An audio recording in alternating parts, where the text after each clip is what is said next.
While Revan waited for the Cerberus agent to get on with his proposal, she took a moment to analyze the troopers surrounding her.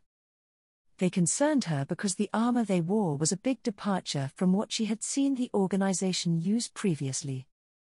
Cerberus, like the Systems Alliance, had tended to use close-fitting hardsuits that focused on protecting the wearer from combat damage, and while they had equipment to survive hostile environments, it was clearly not the suit's primary function.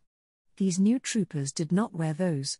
Instead, they had much bulkier systems clearly meant to allow the trooper to operate in hostile environments for much longer and take much more punishment without additional support from an established facility or base. That told Revan that Cerberus at the very least had squads that were prepared to deploy into enemy territory for long periods of time without support. And unless this was an elite team, which he somewhat doubted considering the mass-produced look of much of the equipment, Cerberus was planning on expanding their operations in the near future. This team might not even be here specifically for her. It was just a meeting of convenience. The elusive man was impressed, you know. The only Cerberus agent not wearing the new armor said. It's true we gave you a lot of room because we wanted a cooperative relationship, but you managed to surprise all of us with the career change. Lone Merc to Empress? And in only a few short months? Definitely impressive. I'm glad you were entertained. Revan said shortly. But I'd rather hear this message so I can return to my rather busy schedule. I'm sure. But that's fine. We're all busy people. Especially with the Reapers on the way. The elusive man is doing his best to make sure humanity is prepared for them, of course, pouring billions into making sure we have the weapons to fight them. The operative made a gesture to the troopers surrounding her before reaching down to his belt and removing a metallic cylinder with a cable attached to one end. But we both know your own tech would be much more useful. Simply reverse engineering the devices we've seen with the help of scavenged Reaper tech has been a waste of time we can't afford anymore. Revan watched with disbelief as the orange proto-saber hissed to life.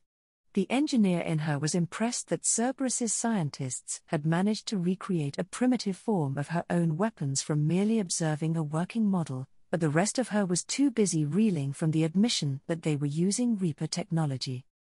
A thought chilled her to the bone as she looked at the faceless troopers surrounding her. You've been using Reaper tech in all your equipment? Not all of it. The operative denied with a negligent shrug. But we've learned enough to use what we have safely. Fools. Revan hissed. There is no way to use Reaper tech safely. The core of its design is to open up anyone exposed to manipulation by its masters. We have quite a few experts willing to prove you wrong.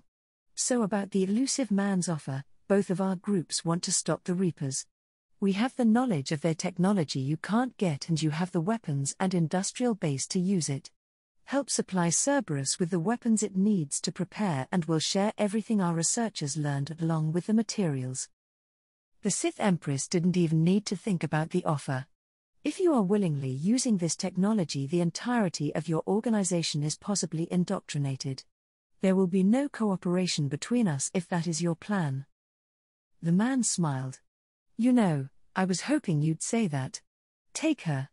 He ordered, but Revan had been expecting something like that if their conversation turned sour. A short, omnidirectional force push was enough to disrupt the balance of the Cerberus troopers long enough for Revan to draw her own sabers and attack. 3 troopers died before they recovered as Revan rushed to break the encirclement, their thicker armor not able to slow the Sith from cutting them down. But an issue occurred when she slashed at the operative with the proto-saber. That he was able to recover fast enough to use his own saber to block one of her blades was not the issue. Nor was the fact Cerberus was able to find a crystal capable of withstanding the stress of meeting her lightsaber without shattering. Both those were expected and taken into account. The issue was that when Revan moved to bring her second blade down and bisect the Cerberus operative, it was blocked by a handheld translucent blue shield like Revan had never seen before. Those powers of yours are more troublesome than I thought. The agent sneered as the two of them fought to overpower the other. But it seems they aren't absolute. The force cried out a warning and Revan threw herself out of the way as the rest of the troopers recovered their footing and opened fire. Her lightsabers spun rapidly to vaporize the majority of the incoming gunfire, while her shields and armor dealt with the rest. The Empress looked back to the lead operative only to find him making his way back to the alleyway, intent on escape. In one motion, Revan threw one of her lightsabers, impaling one of the troopers, and sent a torrent of force lightning after the man. Only for the man's shield to spring to life again and completely block the attack. "Don't be so impatient, Revan." The man taunted her as she was forced to cut off her assault and return to defending herself. "It's not time for your legend to end just yet. Cerberus still has a role for you to play. Once that is complete, then I will kill you." With those parting words, the lead agent fled. The remaining troopers didn't stand a chance against the undivided attention of a full Sith lady and were quickly killed soon after, but it was too late to chase after the one that got away. "How arrogant," Revan muttered to no one in particular as she returned her sabers to her belt. The agent obviously never expected her to accept the elusive man's proposal. And going by how quickly he retreated, this wasn't even an assassination attempt. This entire situation was just a way for Cerberus to test their new technology against her. Technology the Empress was going to be forced to respond to. The proto-saber and that shield were interesting, but with only a single example Revan wasn't going to worry about unless more Cerberus agents started using them. The real issue was going to be the troopers' new armor. The new design would greatly reduce the effectiveness of most of the galaxy's preferred weapons, and even Revan's blasters would struggle against so much armor. But the biggest concern was the inclusion of Reaper tech.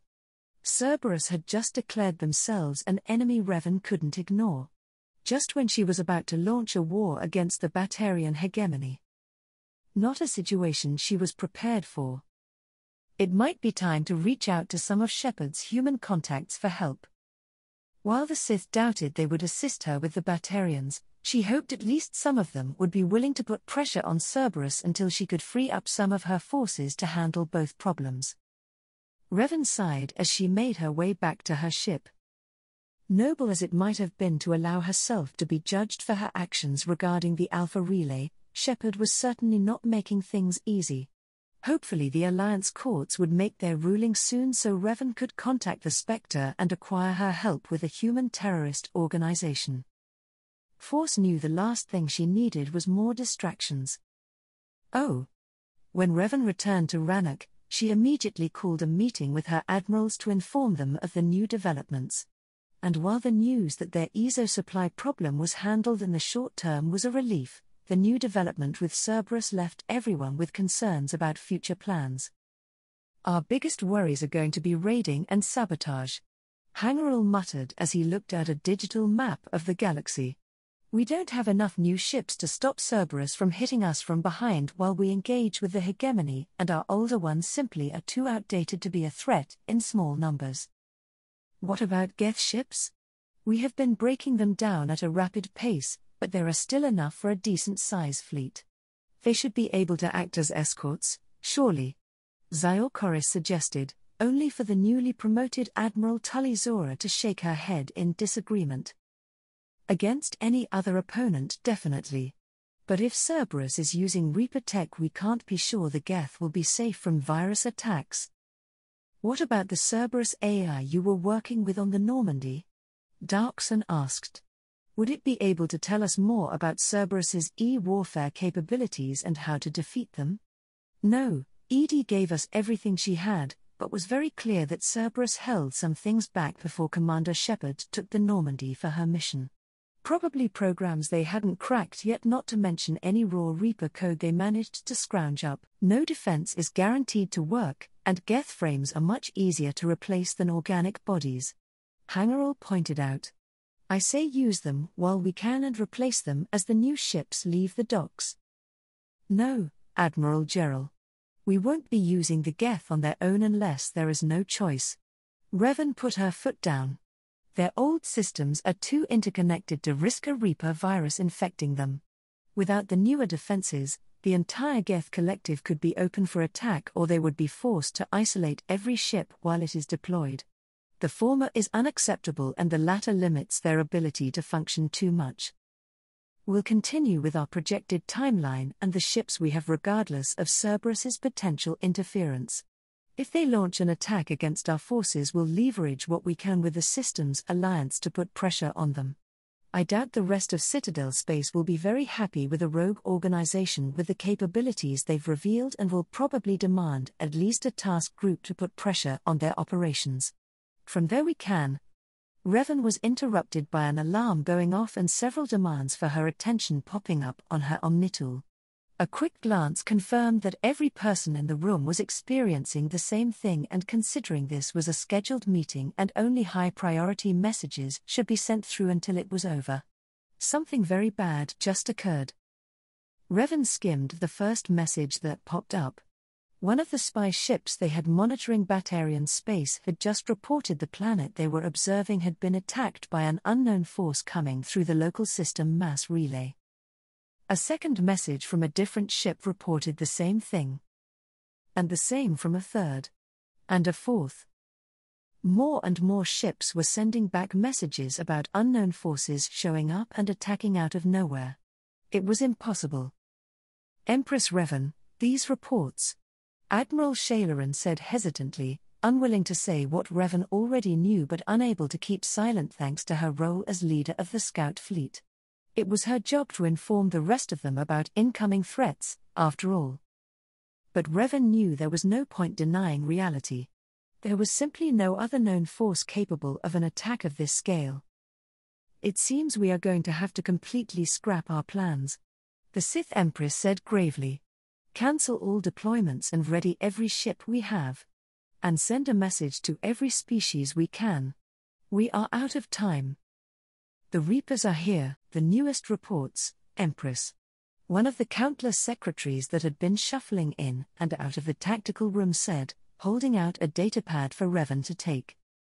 The Sith accepted it without looking away from the galaxy map before pointing at a highlighted section, letting the secretary rush back out of the room to handle the hundreds of other tasks that needed doing now that time was almost up.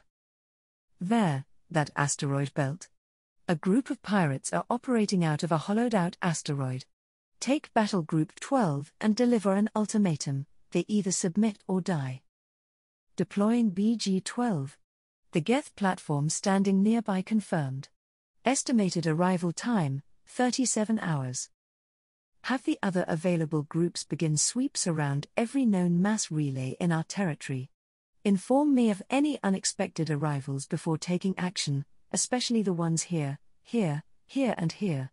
She said, pointing at several nodes representing the primary method for galactic travel around the west region of the map.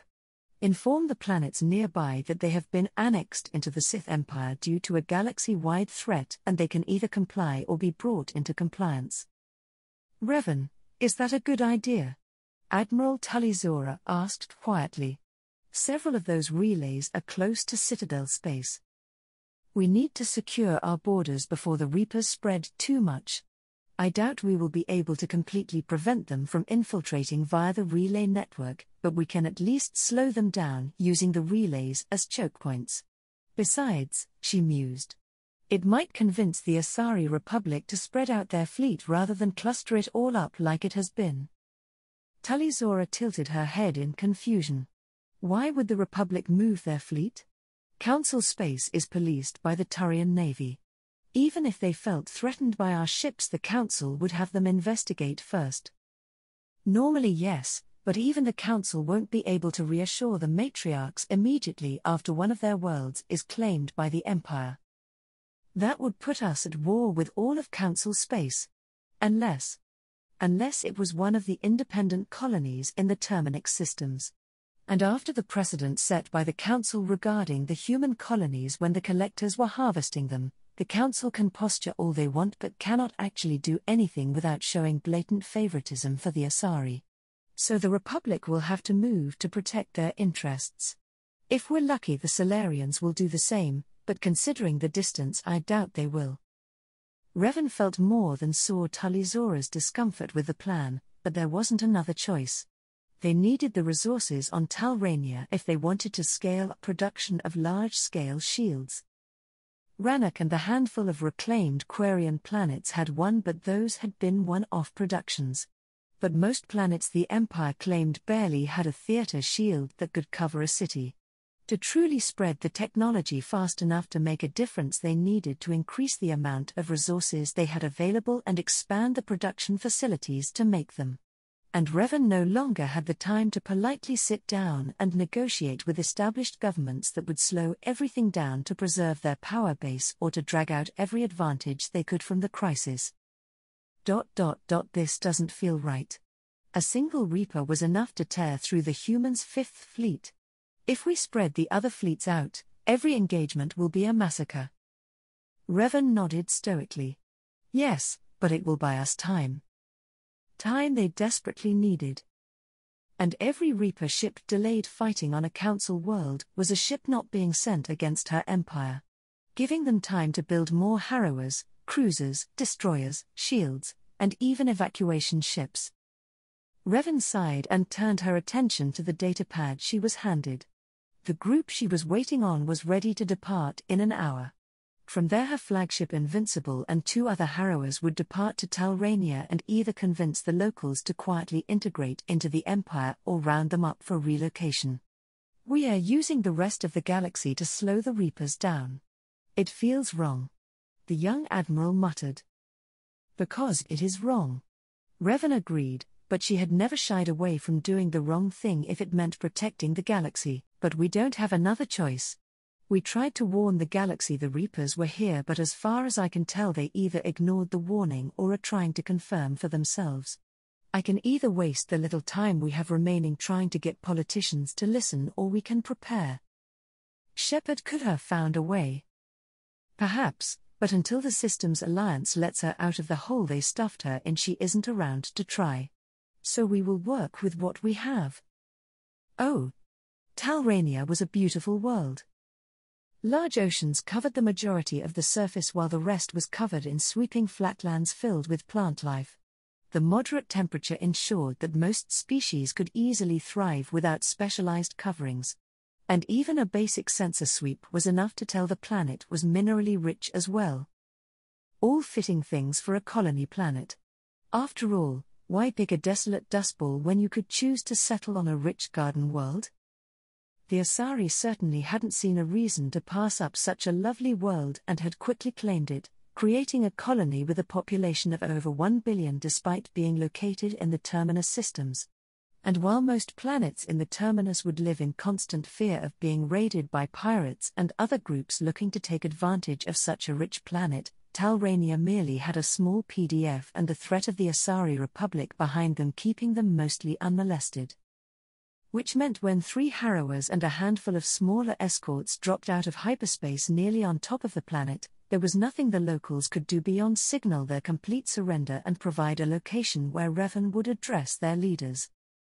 A great many armchair generals across the extranet would no doubt decry them for the immediate surrender when they found out, but Revan often found that most governments would fold when they were under the cannons of several dreadnoughts with only a handful of ships that would barely scratch the shields if they managed to avoid getting blasted out of the sky by a ship 10 times its size.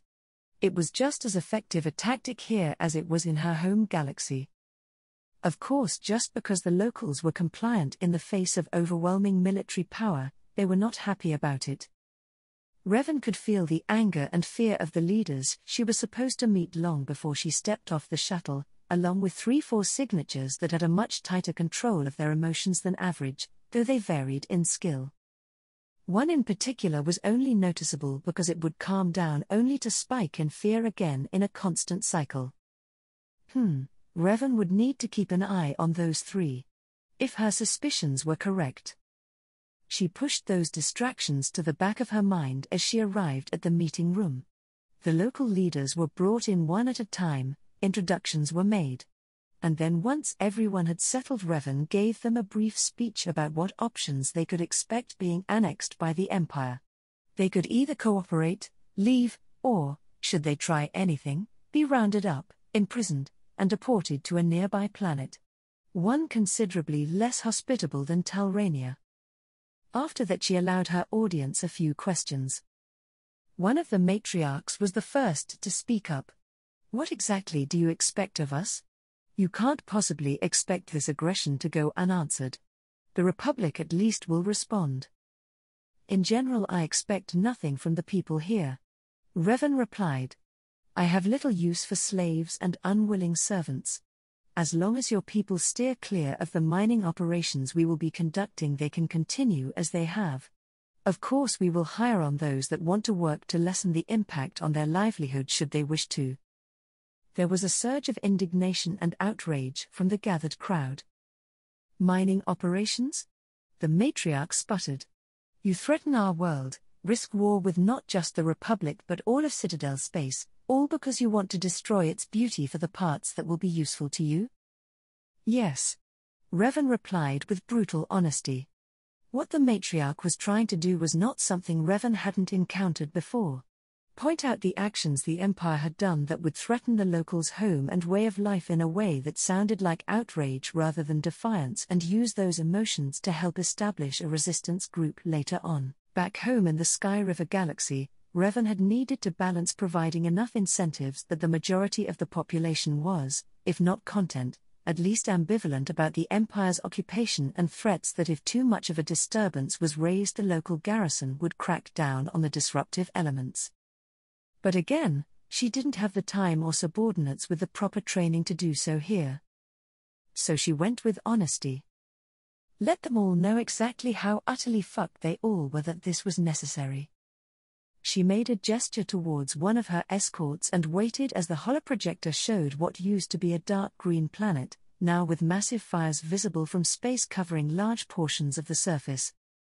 "This is Erstspat, a Batarian colony world that 3 days ago was attacked by an omnicidal group known as the Reapers. They've since spread to most if not all of Batarian space and are in the process of wiping out every living thing on those planets as well. We cannot confirm without revealing the spy ships we have in system, but I can confidently say the hegemony will be completely destroyed within a few weeks at most. Not only that, the Reapers are using infiltrators to spread misinformation to keep the rest of the galaxy from realizing the threat until the rest of their forces are retrieved from deep space." "You are saying the Reapers did that? The same one that crazy human that blew up a star system was warning about?" Revan pushed down the annoyance that despite the vast amount of evidence Shepard had given to the Council, they hadn't hesitated to brand her a lunatic to the wider galaxy. "The same. Which is why it is crucial that the materials here can be mined and processed without the forces I leave behind worrying about sabotage from disgruntled locals. We have enough problems on our hands." The Asari was slowly coming around, but Revan could still feel many doubted she was telling the truth, or even that if she was, things couldn't be that bad. Several of them were no doubt waiting until they could slip away to try and prove the holo Revan showed them was faked, or just declare it fake because they didn't want it to be true. She would have to ensure more information regarding the situation in Batarian space was uploaded to the local extranet, which would help undercut malicious actors trying to spread seeds of rebellion. Interestingly, Revan could sense the 3-4 signatures she had noticed earlier beginning to withdraw. The least skilled, and if Revan had to guess, either youngest or least trained, broadcasting fear and betrayal. Before they managed to close their mental shields enough, Revan could no longer casually sense them. It seemed someone was not pleased about something. A change in plans, perhaps. She would need to track them down later if possible. "If this is true," the matriarch spoke again, dragging Revan's attention back to the immediate surroundings. "Then are we to lose our homes, our planet, just to fuel your war machine?" "No. I have entire mining fleets stripping asteroid belts to fuel my war machine," Revan replied. "The materials mined here will be crucial to creating a type of planetary shield system that will prevent the Reapers from simply swarming past any orbital defenses and landing directly in a civilian sector. A kinetic barrier that covers an entire planet? Preposterous, no one has the technology to create something like that." "The Empire does," Revan said easily. "And while I don't need to prove it to you, in the name of future cooperation, let me show you what Talrania has to gain by working with us. The next 3 hours were spent answering questions and explaining the broad strokes of what would be expected of the new imperial world, but by the end of it the locals seemed pacified for now.